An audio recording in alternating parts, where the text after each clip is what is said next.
Jukubi produktai su placenta jau ne kartą mano rodyti. Aš turiu viską, kaip matot, nuo iki, tonikas, kuris jau beje į pabaigą. Ir va šitas jų labai fainas kremukas, vos 30 gramų, nežiūrėkit, kad mažas, bet tikras lobis. Yra placenta plus hialuronas. Naujos kartos hialuronas iš virkštelės.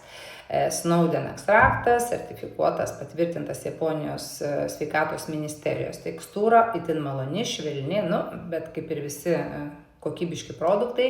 Bet kas man labai patinka, kad kremas akimirksniu susigeria, nepalieka jokio lipnumo, tai reiškia, kad labai gerai naudoti į dieną, nes galima iš karto dengti makiažą.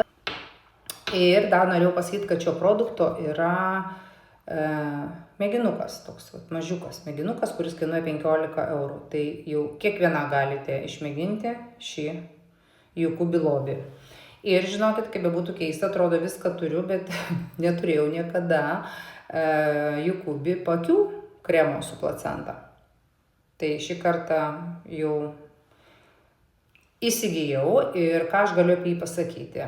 Labai artimas ir tekstūra, tas toks, kai prisilieti prie odos, labai artimas tiesiog geram drėkinančiam paakių kremui, bet, kaip žinia, jis papildytas įvairiais dar ingredientais ir skirtas pakelti, stangrinti ir išlyginti odą aplink akis. Tai ypatingai aktualu, kas turi brandžiai odai, kas turi truputėlį perteklių, ar ne, odos. Mažina nuovargio žymes, paburkimus, suteikia skaistumą. Tai irgi labai fainas produktas.